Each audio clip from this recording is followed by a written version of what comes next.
Hi, I'm David Wise, a video game composer and sound designer, and I'm here today to show you how I go about creating a 5-minute patch for the Korg wavestate. Many years ago, I was very fortunate to work on the Super Nintendo Entertainment System on a game called Donkey Kong Country. Now, that beast of a games unit had 64K of sample memory for the music, which is tiny.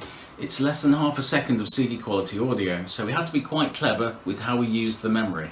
Now, fortunately at this time I was also using the Korg wavestation, a very ingenious way of playing back sounds by taking little segments of sound and playing them back sequentially. So I cheekily borrowed the idea and adapted that for my soundtrack for Donkey Kong Country. And we're almost going full circle today because I'm going to show you how I'd recreate the sounds for Aquatic Ambience and put those into the Korg wavestate. Let's have a listen to the Aquatic wavestate patch.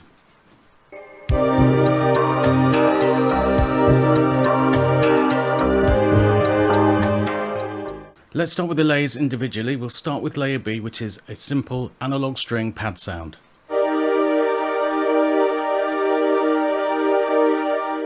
Then we're going to add the shepherd tone in on layer C.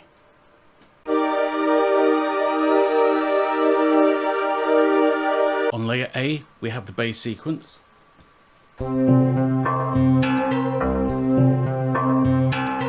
And on layer D, we have the drums.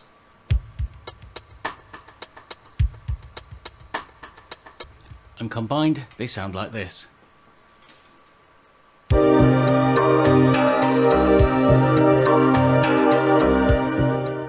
We're going to recreate this performance on the wavestate.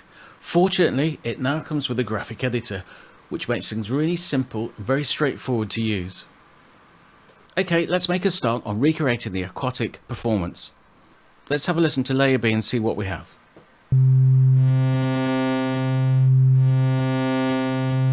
What we have here is a very simple wave sequence playing two sounds crossfading into each other. What we need is just a single multi-sample playing across the layer. So I've chosen analog string 2. Let's have a listen. I'll change it to poly mode so it can play chords. And I'm going to take the octave up by 1.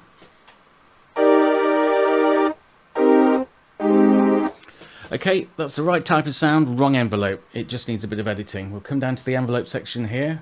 We'll turn the attack up and a bit more release as well.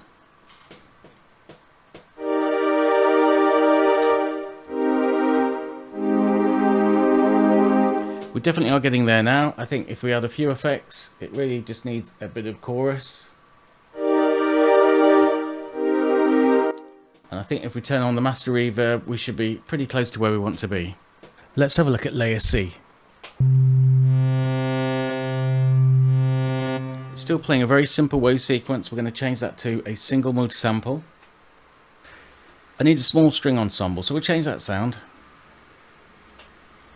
I'm going to thicken that up by using the unison, so let's head over here. I've chosen 2 voices, hopefully, and a bit of detune.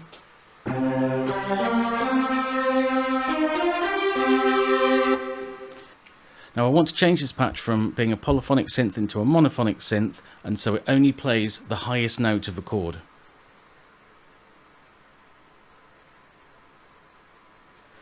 I'm also going to change the octave. I'm going to push it up too.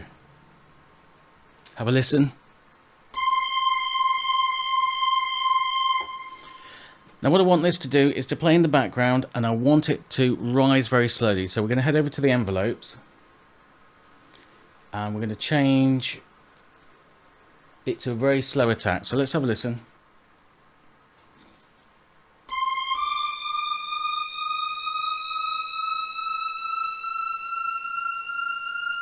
The next thing I'm going to do is play these 2 layers together. Let's have a listen to B and C.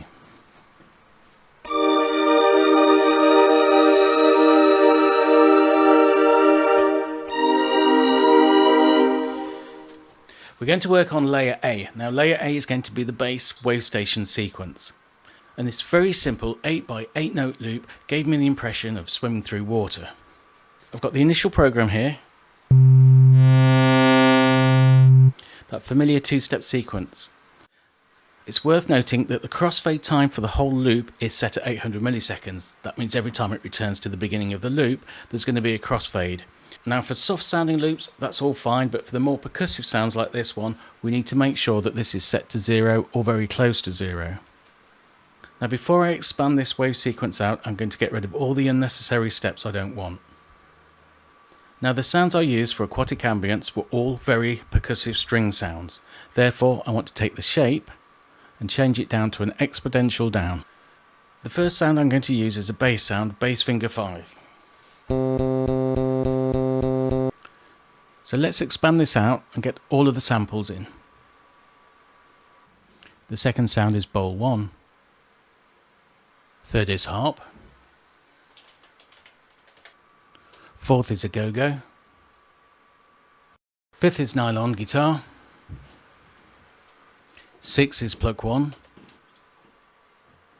7 is gamelan.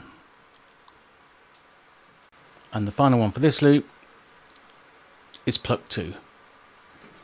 Before we have a listen, let's expand the loop out. We'll set the end point and we'll set the loop point.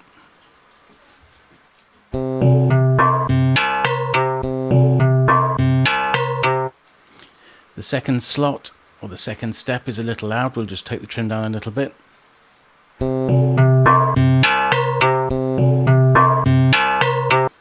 Next I'm going to change the unison. I want 2 voices and a tiny bit of detune. Let's have a listen.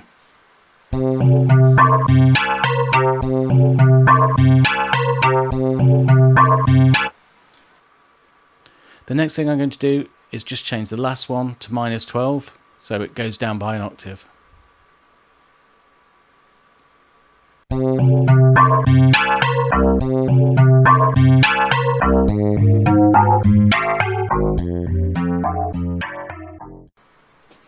Finally, I want to add some drums, so I'm going to use layer 4 for that. Let's have a quick listen.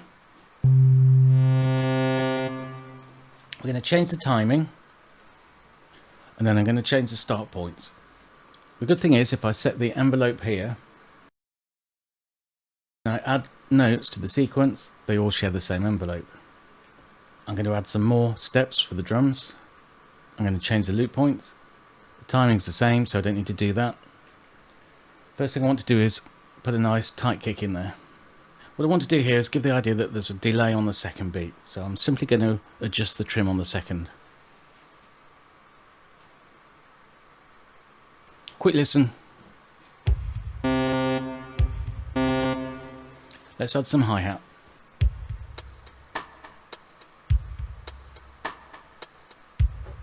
So the final thing to do is just work on some of the key zones and some of the effects. Now the key zones are really important.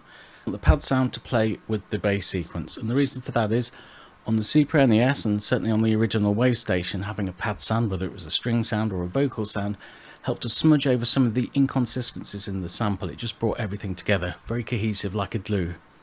The first thing we work on is layer D, and I just want this to play on C2.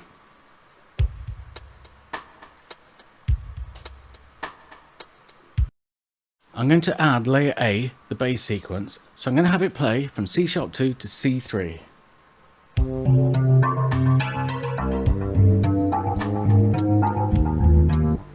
Now for the pad sound, we'll add that. I want that to play from the top all the way down to C#2.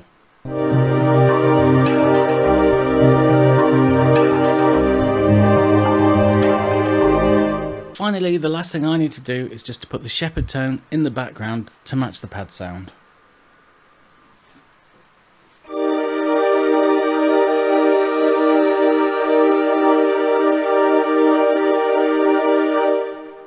When I was working on the Super NES, I wanted to emulate the sound of the Wavestation. It's nice to go full circle and now put it back onto the Wavestate for the whole tune.